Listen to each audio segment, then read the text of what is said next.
After years of being a financial planner, I found that these three numbers are extremely helpful for safely transitioning into retirement. So, to make sure that you can confidently retire in 2025, I'm going to reveal what these three numbers are, why they are important, and provide a live example on the screen here of me using them so that you can apply them to your own plan. So every day I speak with retirees who are filled with anxieties. They're constantly asking themselves, what if I retire too early and things collapse and I need to go back to work? But what if I retire too late and my health fails me and I never get to enjoy the freedom that I worked so hard for? Or how do I know how much to spend so that I don't blow it and run out of money? And maybe have I made a huge tax planning mistake if I don't have X% of my money in Roth accounts? And just yesterday, I spoke to a well-meaning couple, and our conversation unfolded like so many that I had been through before. I opened the conversation by asking them what questions I could answer. And the husband looked at the wife, and the wife looked back at the husband. They nodded to each other, and then the husband proceeded to roll out the standard list of questions, kind of in a waterfall, without taking a breath between questions, right? Concerns about Roth conversions, about tax planning for RMDs, about portfolio allocations. They told me that they had felt that they had worked so hard to save, and that they felt like they'd done a good job, and they should have felt proud of themselves for what they'd accomplished, but they simply couldn't get there, despite all their hard work. And they both wanted to stop work within the next 6 months. They had already had several Monte Carlo probability of success-based plans done for them that had told them that they could have retired last year in 2024, but they're telling me for some reason, they just found themselves unable to actually pull the trigger. Now, a lot of you watching this video will likely find yourself in a similar situation, torn between expectations of yourself, like expectations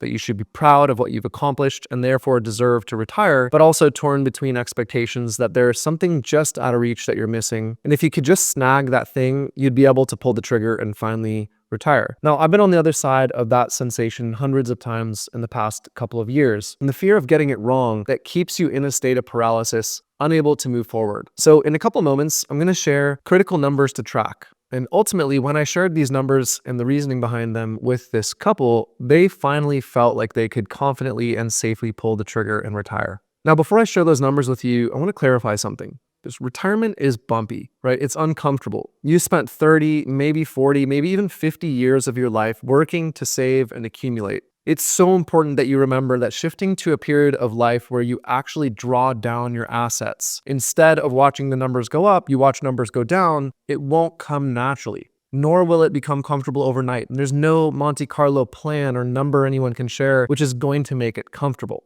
And that's exactly why this couple that I've been talking about was so scared, just like so many others, and ended up paralyzed. And that's exactly why it's so important to understand and monitor the three metrics that I'm going to show you in today's presentation. Now, I'm going to explain these numbers in the form of a case study, and for the purposes of the demonstration today, I'm going to change any personally identifying information. So Robert and Julia, the couple I've been talking about earlier, were 66 years old with $1.25 million saved when they came and spoke to me. Now, at full retirement age, Robert would have received Social Security income of $1,833 per month, while Julia would have received half of that, or $917 per month, claiming on Robert's record. They wanted to be able to spend a minimum of $6,000 per month, or about $72,000 per year, and they said this would be tight and might limit some of their goals, things like gifting to their kids, travel, and tithing to their church, but they were really motivated to retire within the next 6 months. And if spending less was going to get them there, Robert and Julia said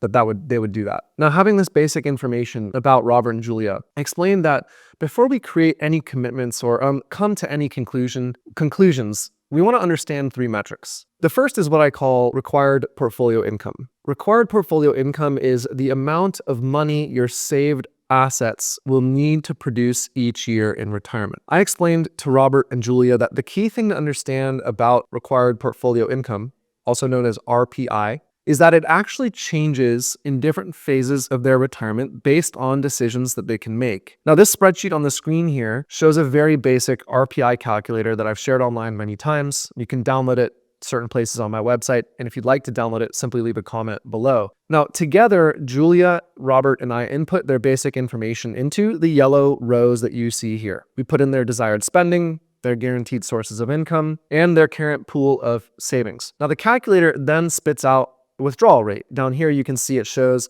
the required portfolio income in green, their current portfolio value in yellow, and then below that, it shows distribution rate for year one of retirement. The thing about withdrawal rates is that they're not level, they're not static, they change over time. Now, Julia and Robert would have certain withdrawal rate before they claim Social Security and a certain withdrawal rate after they claim Social Security. And you can see that on the summary table I'm going to show you right here, which shows a comparison if they were to claim Social Security at age 68 over here on the right versus age 70 on the left. The basic idea here is whether you're 55, 62, or 66, like Robert and Julia, it's to look at your withdrawal rates broken down by period to see how they might increase or decrease over time. And you can think of RPI like speed limit laws, right? Tracking your RPI each year helps you stay within the speed limit so that you don't create a car wreck out of your retirement. Now, for Robert and Julia, they would have a 6-ish% withdrawal rate for a couple years until they claimed Social Security, and then it would drop below 4%. And that was in either scenario. Right off the bat, Robert and Julia told me this was extremely helpful to consider in this manner. They said that knowing that they could triage their withdrawal rate by claiming Social Security a bit earlier if something were to happen to their portfolio was reassuring. And I love to think of Social Security as a tool for that. So I completely agreed with that principle. Now, I continued to explain to them that based on the RPI tables we were looking at together, it actually appeared to me that Robert and Julia were actually driving far too slow. What that means is just they had too low of a withdrawal rate. They would have room to spend significantly more than the $72,000 per year that they had said was their baseline. And the second metric Robert, Julia, and I discussed was their personal rate of inflation. And they, like so many others that I speak to, had come to me with trepidation about making a financial plan of any sort that included assumptions of what inflation might do, especially given that inflation is really so far outside our individual control. And they're completely right. See, national rates and levels of inflation are garbage, right? They don't actually mean anything to the individual retiree like you or Robert and Julia. What matters to an individual is how much more expensive their personal basket of goods becomes over time. Because as your individual basket of goods gets more expensive, your required portfolio income number will go up, right? It's a higher strain on the portfolio. I explained to Julia and Robert that while we have no way of predicting what inflation will be projected out over a span of years, what we can do is set up a system to track the inflation rate of their personal basket of goods. And then as we track their personal inflation rate, we can use a guardrails system to help us understand how they might need to reallocate or rein in their spending if necessary in order to accommodate what's called cost creep, if there was to be any. And for that, this whole exercise, we can use this very simple spreadsheet like the one I'm showing now on the screen. I recommended that Robert and Julia track 4 categories of expenses, not more, not less. These 4 categories of expenses would make the exercise simple and doable, and they were to track housing costs, medical costs, groceries, and travel. Now, these 4 line items are the largest line items on most retirees' budgets. So simply tracking category totals each year in these 4 categories and then comparing them year over year, as you can see on the spreadsheet showing a 2025 column versus a 2026 column with a change column on the right and then a summary total here of 9%, right? So this is just a hypothetical situation. This wasn't Julia or Robert's numbers. These were just some hypotheticals plugged in here. But if Robert and Julia were to perform this exercise and were to see a 9% rate of inflation on their personal basket of goods, as I'm showing in the spreadsheet, then they would want to have a conversation between themselves about why the magnitude of the change was so high. Now, there's 2 reasons it could happen, right? One is, did their costs go up 9% because they did an extra trip in 2026 and knew they would spend more, or did they do a home improvement project that they knew was a one-time thing? Or did they live largely the same life, but just end up spending 9% more because of actual costs going up? Now, inflation can be extremely dangerous if we don't pay attention to it, but so long as you pay attention to it with the right frequency, it's nothing to fear. And carrying the speed limit analogy forward a bit, if you were to look down at your speedometer for 100% of your drive, you'd guarantee yourself a car wreck, even if you stayed in the speed limit. And if you never look down at your speedometer, you'd guarantee at least a speeding ticket, if not a car wreck. And I told Robert and Julia that we want to think the same way for their inflation speedometer. We want to look at it with the right frequency to monitor changes to the costs of our basket of goods. I also reassured Julia and Robert that 1 year of increased spending does not endanger a retirement, but not tracking it for 10 years And then finding out the hard way 10 years later will blow up a retirement plan. All right, the third and final metric that Robert, Julia, and I reviewed was their personal guardrails. I explained to them that guardrails is a system that would provide them contingency plans for their spending behaviors. Specifically, guardrails will tell them the most they can safely withdraw from their portfolio in any given year based on the value of their portfolio. So Robert and Julia's guardrails, which you can now see here on the screen, tell them that as long as their portfolio stays between $900,000 in value and $1,338,000 in value, they can safely withdraw up to $100,000, $98,000 roughly. However, if their portfolio value were to drop, either because of withdrawals over time or because of poor sequence of market returns, they would need to cut their spending by 5% once the value of their portfolio hit $900,000. Now, Julia and Robert explained that this had been one of their primary concerns. They said they had felt like they had no idea what they would do if their portfolio were to go down. They worried that a portfolio value reduction of any size would cause them to be so spendthrift that they actually wouldn't enjoy their retirement, and that had been the primary reason that they had delayed retiring so far. So I explained to them that the guardrails could be adjusted based on their desired Monte Carlo probability or their desired likelihood of having to make a spending adjustment.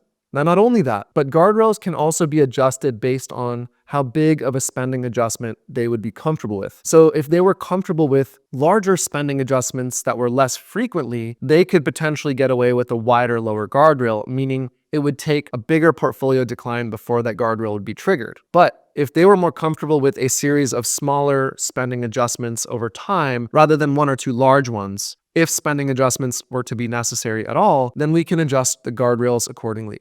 Now, ultimately, Julia and Robert told me that they hadn't realized how helpful simply tracking metrics other than portfolio size or rate of return could be in reducing their anxiety. They said they were honestly shocked that they could spend almost 30% more than they desired. And on top of that, they were stunned to realize that they might never need to adjust their spending downwards in retirement at all, because it would require a nearly 30% reduction in their wealth to trigger even that 5% tiny spending adjustment. Now, Robert and Julia felt overjoyed that they could cut through some of the clutter. They said they had felt so much decision fatigue trying to sort out the small details. What do I do about Roth conversions, RMDs, timing Social Security perfectly? That they had lost the forest for the trees. That they'd really cost themselves at least a year of their life, which they could never get back. Now, by the end of this exercise, I hope that you can see how important tracking these three metrics is if you want to retire in 2025. As you saw with my clients, Robert and Julia, I heavily depended on them to time their retirement. However, I hope you noticed that those weren't the only factors I considered when helping them retire. And the truth is, there are other things to consider when transitioning into retirement. I know how hard it can be to clear through the clutter,